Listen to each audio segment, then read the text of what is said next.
Bienvenidos y bienvenidas a un capítulo más en nuestro canal Reflexión Educativa Siglo XXI.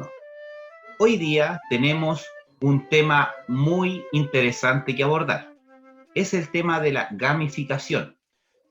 Y para eso tenemos a una invitada especialista en el área.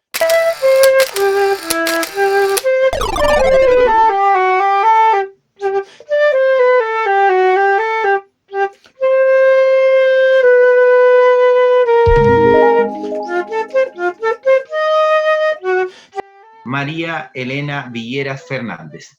María Elena, bienvenida. Buenas, hola, ¿cómo estás, colega?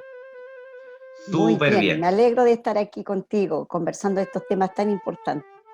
Saliendo un poco de la formalidad, nosotros con María Elena fuimos compañeros en el Magíster de Neurociencia hace años atrás y se dio la oportunidad que nos reencontramos en una situación particular y nuevamente establecimos contacto porque habíamos perdido completamente el contacto, había pasado mucho tiempo, así que para mí también es un gusto. Muchas gracias, Daniel. Muchas Y gracias. para entrar de lleno en el tema, ¿qué es gamificación? Vamos a partir de la nada misma aquí, para que todos aprendan lo que es gamificación. Bueno, la gamificación es relativamente nueva, Ya, eh, más o menos empezó por ahí por el año 2000, 2003, pero se ha conocido últimamente en los últimos 10 años. Ahora con la pandemia han eh, resurgido todas estas estrategias innovadoras como la gamificación, que es una estrategia de aprendizaje centrada en el alumno. La gamificación ha tomado las dinámicas, las mecánicas y los componentes de los videojuegos, pero con un objetivo pedagógico.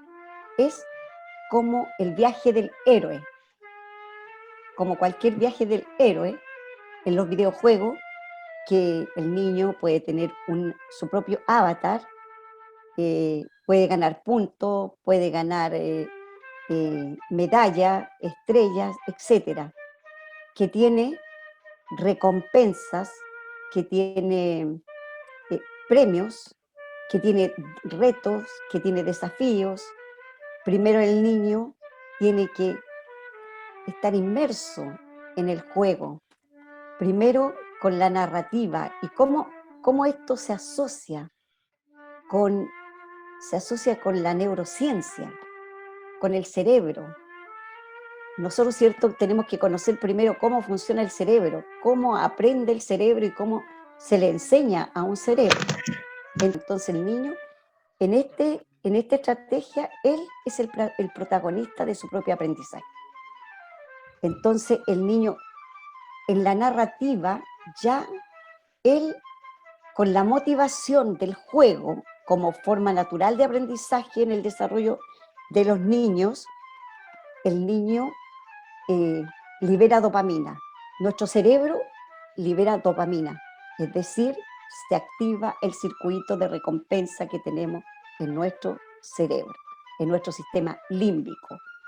Entonces, primero libera dopamina, se motiva, luego, ya cuando conoce, se enamora de la narrativa, se enamora de un personaje, siente afecto por algún personaje. Casi siempre los niños saben cuál es el personaje bueno, ¿cierto?, de la aventura esta. Entonces ahí el niño libera oxitocina, ¿cierto?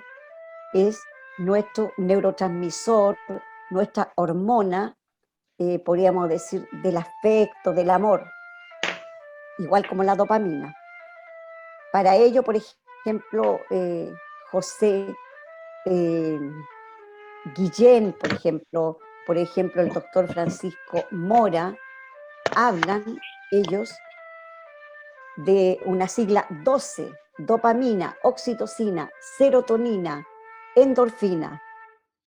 Y como te conversaba, después que el niño resuelve un problema, un desafío, libera serotonina.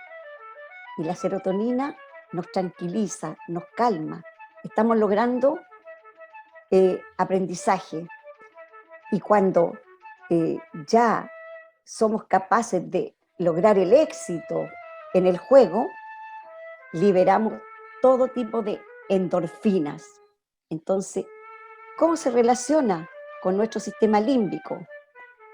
Primero, en el sistema límbico que tenemos la amígdala, ¿cierto? Que es conocida como una estructura que no es la amígdala de cuando No, nos no es la de resfriamos. la amigdalitis.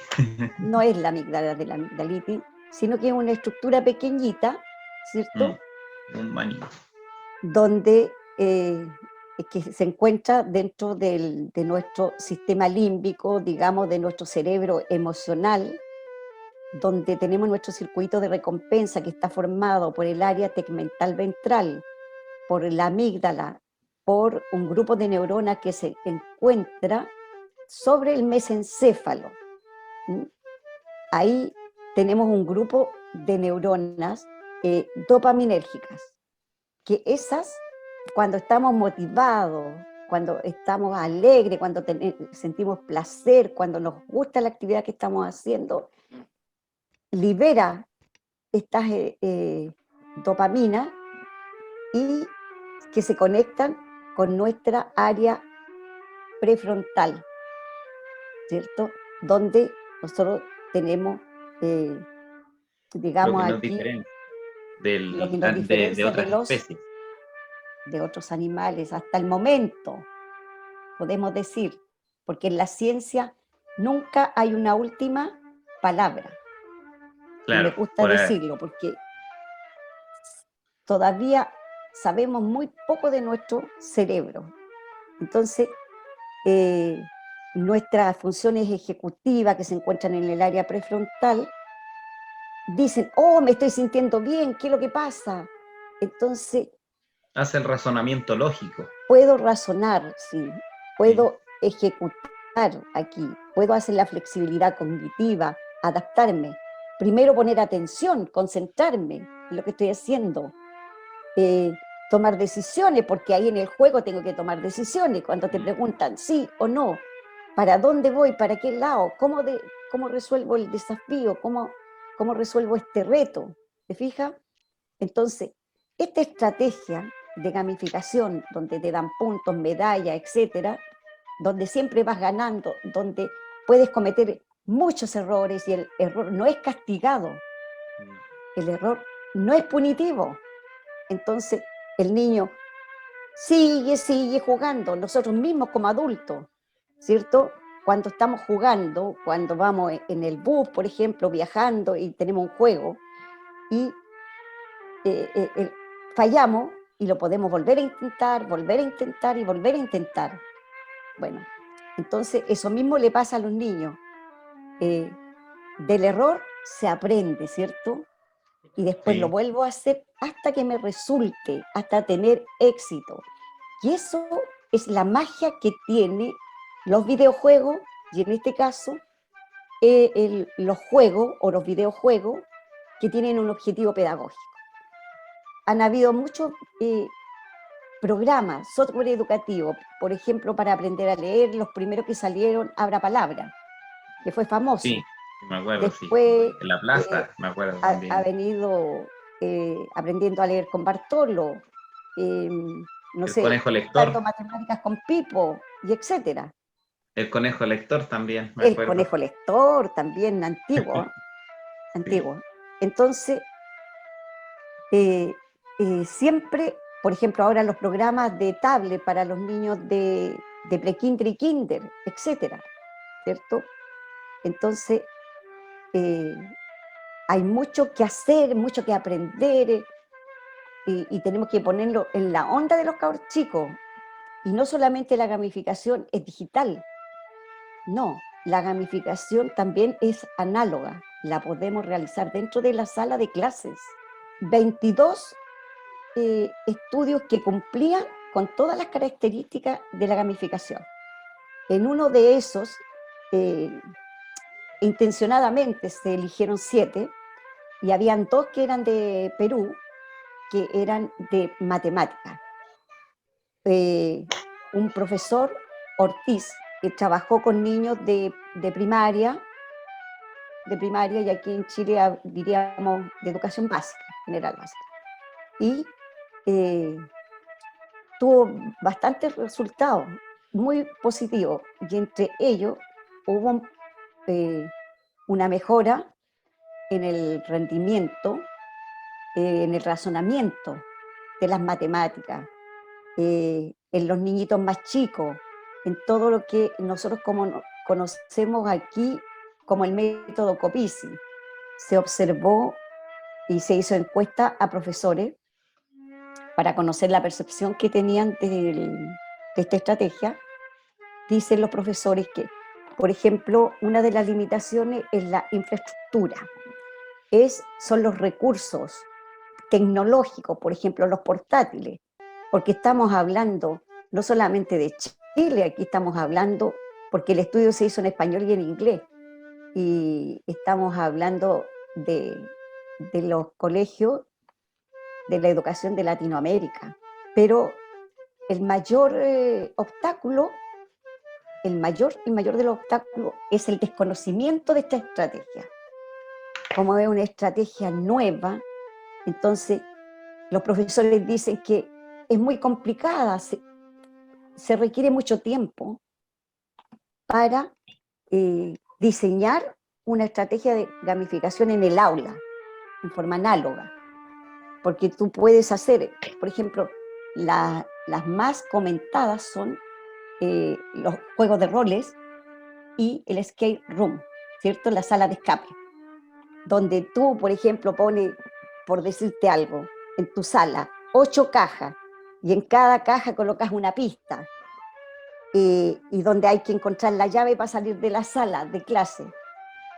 Y tú vas monitoreando a los niños por cámara. Entonces, le puedes poner en cada caja, le colocas una pista, pero esa pista significa que tienen que resolver, por ejemplo, un problema matemático. Pueden ser entre varios niños, tienen que resolver el problema matemático. Después hay otra pista donde tienen que resolver otro reto, a lo mejor de educación integrada, por ejemplo, asociar las matemáticas con, con una estadística en historia y geografía, o algo en ciencias naturales, o el lenguaje, etc. Entonces, se le va dando pistas y los niños tienen que conseguir un código, y ese código les permite obtener la llave para abrir la sala. ¿Te fijas? Si son los mismos juegos, los juegos que juegan ellos siempre, los niños están inmersos en estos juegos digitales. Hay hartas experiencias que no están documentadas ni sistematizadas, porque nosotros como profesores, como siempre andamos con los tiempos justos, ¿cierto? Y a veces trabajamos la mayoría de las veces sin asistente, no podemos tener una bitácora o, o ir grabando las clases, después, por ejemplo, tener una tabla donde ir marcando los puntajes. En algunas partes, por ejemplo, cuando empezó esto de la lectura, la velocidad lectora, ¿te recuerdas? Que a mí para nada me gusta, pero en ese tiempo me acuerdo que se hacían unas tablas de doble entrada que se colocaban en la sala, en un mural, y se iban ahí anotando el puntaje, y se daban diplomas, se daban premios. Una manera también de gamificación. Pero eso no ha mejorado el rendimiento, no ha mejorado la comprensión lectora y no ha mejorado los logros de aprendizaje. ¿Te fijas? Entonces, hay que tener cuidado con lo que uno hace. Por eso que hay que diseñar con mucho cuidado. Me acuerdo yo de las profesoras normalistas, porque yo trabajé con profesoras normalistas, trabajaban, eran muy dinámicas, ellas trabajaban con guitarra, cantaban las letras, por ejemplo, y nosotros las profesoras de educación diferencial desde un comienzo si teníamos que enseñar la letra a 45 niños, que eran todos distintos, se la enseñamos de diferentes maneras, pero la tenían que aprender. ¿Qué la hacían en plasticina? ¿Qué la dibujaban en el aire? ¿Qué la caminaban? ¿Qué la saltaban? ¿Qué corrían? Ahora tú andas en alguna capital de cualquier parte del mundo, de un país desarrollado, y hay actividades gamificadas en los semáforos, para que la gente espere el rojo y no se aburra. Sale un monito que baila y tú te pones a bailar ahí. Hay otra que sube una escalera en vez de en las estaciones del metro, por ejemplo, en París creo que tú, para que no subas por la escalera mecánica y hagas algo de ejercicio, entonces la escalera común y corriente que conocemos, los peldaños tienen notas musicales como que si fuera un piano. Entonces, hay harta actividades gamificadas. Bueno, la Ahora, gamificación viene del mundo, como siempre, empresarial, de la empresa, que te dan recompensa. Ya por 2 chapitas de Coca-Cola, más una luca, te damos 2 bebidas. yo Sí, hace, ya hace tiempo estoy implementando, bueno, un juego con los chicos que no es nada del otro mundo. Es como el clásico Pac-Man. A ah, un ya. niño, a un niño se le designa el rol de Pac-Man y el resto de sus compañeros son los fantasmitas. En este caso, él tiene que perseguir a los fantasmitas. ¿Y cuál es la condición en educación física? Todas las líneas valen, porque hay multicanchas que están marcadas, la cancha de voleibol, la cancha de fútbol, entonces tienen un montón de líneas. Solamente por las líneas deben transitar tanto el que persigue como los que escapan. Y chico que es tocado, en vez de comerlo, para evitar que se vaya excluyendo, queda congelado y cualquiera de sus compañeros lo puede descongelar. Ah, Y bien, después se po. va invirtiendo. Ahora, la consulta es, ¿eso también sería parte de la gamificación? Es una actividad gamificada, porque no solamente tiene eh, premios que son tangibles, sino que hay una motivación intrínseca. Esa motivación intrínseca que te da placer de jugar primero y después de ganar, ¿te fijas? Ahora la piden, Y ¿no? Y la de, piden ahora. y de, y no, y además de pertenecer a un equipo, sienten una identidad, una condición de pertenencia al grupo. Sí, Entonces, todos juegan por ganar, eso tanto también individual como grupal. pasó en otro juego que dice de Planta versus Zombies, que también Ah, es un juego. sí, Ya, sí, muy todos bien, usaron unos cintillos, unos de planta, otros de zombie, pelotitas plásticas, de esas pelotitas blanditas. Ya, las plantas toman pelotita y vayan a quemar zombies. excelente. Estás haciendo gamificación, estás Y haciendo actividades sin saber, gamificadas. yo no tenía idea de gamificación hasta el día de hoy. Es que hay muchos profesores que toda la vida han hecho gamificación, como te digo yo, que Y sin saberlo. se van cambiando eh, los nombres, los tecnologismos, ¿no? Y uno de los casos que se vio acá en Perú, en matemática, el profesor trabajaba plantas versus zombies también A en ver, matemática. Bueno, aquí está la invención del profesor en ciencias naturales precioso. Yo me recuerdo que en el primer año de pandemia 2020 de mi escuela, yo hice un juego, un juego de roles. Traté de hacer algo, estaba todavía recién en esto, y, y les puse un video donde decía había un, que había venido alguien del espacio y que había dicho que la única manera de salvarse del COVID era la unión de la familia. Entonces, y para salvar o sea, para eliminar al monstruo del COVID, tenían que ellos ellos eran los llamados a eso, a, a vencer a este monstruo. Y entonces, para ello, tenían que hacer un juego como familia. Lo hice hacer un juego. Cada familia tenía que hacer un juego, entonces tenían que haber magos. Los magos eran los que sacaban fotos y videos de las actividades que se hacían en familia. Los luchadores eran aquellos que luchaban por conseguir los recursos. Ahora, ¿qué consejo como especialista en el área y también como docente, qué consejo le darías a los docentes hoy en día que están ejerciendo para implementar esta estrategia? Wow. Yo creo que los profesores, primero, los respeto mucho, tienen mucha inventiva, son muy creativos y tienen poco tiempo, pero a lo mejor que se puede hacer un trabajo colaborativo por departamento y empezar con poco, así como lo estás haciendo tú, con actividades gamificadas, en forma análoga dentro de la sala de clase, con pequeñas actividades.